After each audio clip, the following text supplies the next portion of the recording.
Hi guys, this is an example for calculating the resultant force for a concurrent coplanar system of forces. So what we have here is three forces that are seen to act at one single point. We could call that point O. And we see a 10 Newton force at 45 degrees from the horizontal. If this was the x-axis and this is the y-axis.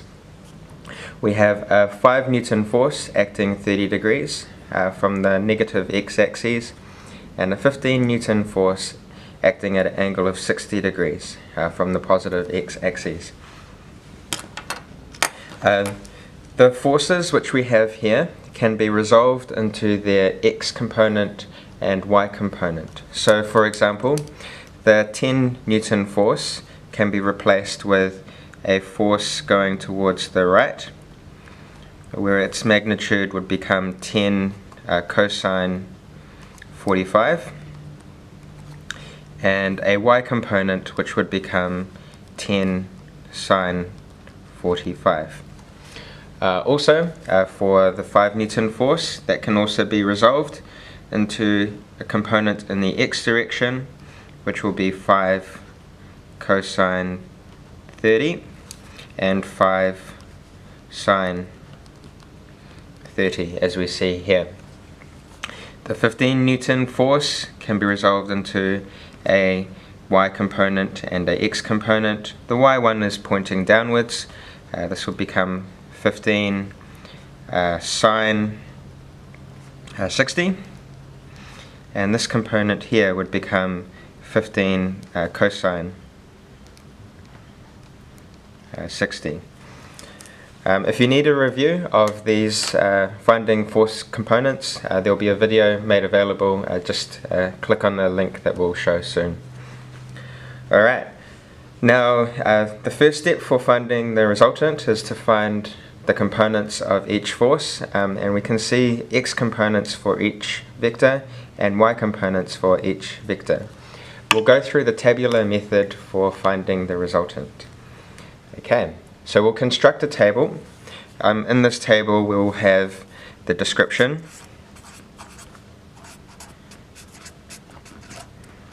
we'll have the x component,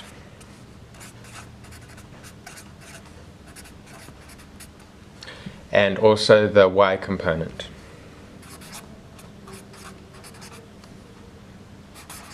Alright. So the description would be, we have those three forces there, and we'll write them. I'm just going to write them down here. So I'll just move this up. Our first force was a 10 Newton force. It was acting at an angle of 45 degrees as measured from the x-axis. We also have a 5 Newton force, which was acting at an angle of 150 degrees. So if we look here, the angle measurement from here to this point here will be 150 degrees. So here our measure is 150 degrees. Same for our 15 Newton force. So if we look at this again, the measure of angle going from the x-axis all the way around to our vector there will be 360 minus 60, or 300 degrees. So let's write that component down. So the 15 Newton force is at an angle of 300 degrees. Alright, so we can write down the x component and y component for each force as long as we measure the angle as measured from the x-axis. So here we can write down our x component. So this will become 10 cosine 45, and the y component would become 10 sine 45. For the 5 Newton force, we have 5 cosine 150 using the angle measured from the x-axis, and we have 5 sine 150. Also for the 15 newtons, so we have 15 cosine 300, and 15 sine 300. Alright, so we can now find the total sum of the x components, and that will just be equal to the sum of these three values added together. So we'll go through that summation now. Okay, so here on my calculator, I'll type those values in. So 10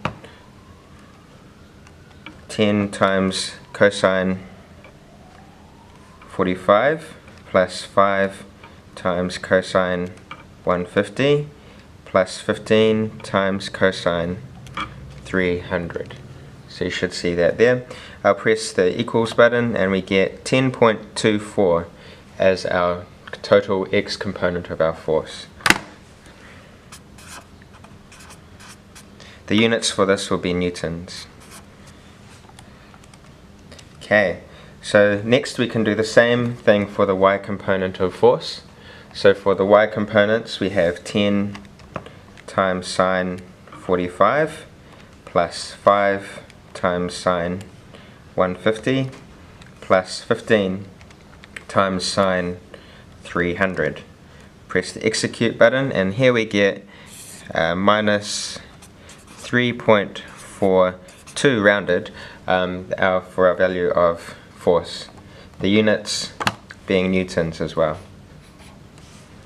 Okay, so now we've got the x component and the y component of our resultant force. This would be the combined effect of those three forces acting on our system. Next step is to now draw a diagram showing these forces. So we'll move to that step now. Okay, so we'll move up. Okay, so we'll indicate the y direction. So this is y and this is the x direction. Here we see our x component is 10.24 and it's positive, so it goes towards the right hand side towards the positive x-axis as 10.24 newtons.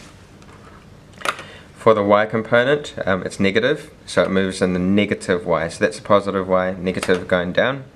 This goes down. The value that it goes down is 3.42 newtons. And our resultant force will be the force that connects these two vectors together. So this one here. Call that R. Okay, so our resultant force R, we can find that out using Pythagoras. So moving that up, R will be equal to the square root of 10.24 squared plus 3.42 squared. The value that we get here will be equal to go alpha square root of alpha A squared plus alpha B squared, and in brackets we get 10.79 or around about 10.8 as our value for our resultant force. So 10.8 newtons as our resultant force.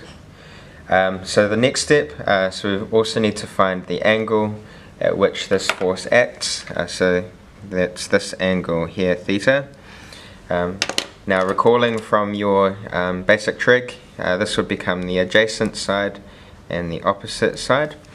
So we can find the angle theta by using the tan rule. So theta is equal to the inverse tan of the opposite divided by the adjacent side. This will be equal to tan inverse of 3.42 divided by 10.24. Our angle as measured in the negative direction will be equal to the inverse tan of 3.42 divided by 10.24. So we get 18.5 as our angle. I've actually stored these numbers inside the letters A and B inside my calculator.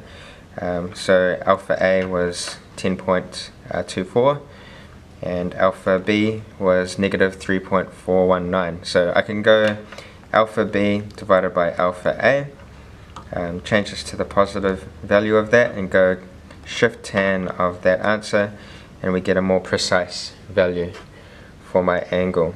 So my final answer for the resultant, we can write that down as follows. So the resultant is equal to, the resultant vector is equal to 10.8 newtons and is measured at an angle of negative 18.5 degrees as measured from the positive x-axis.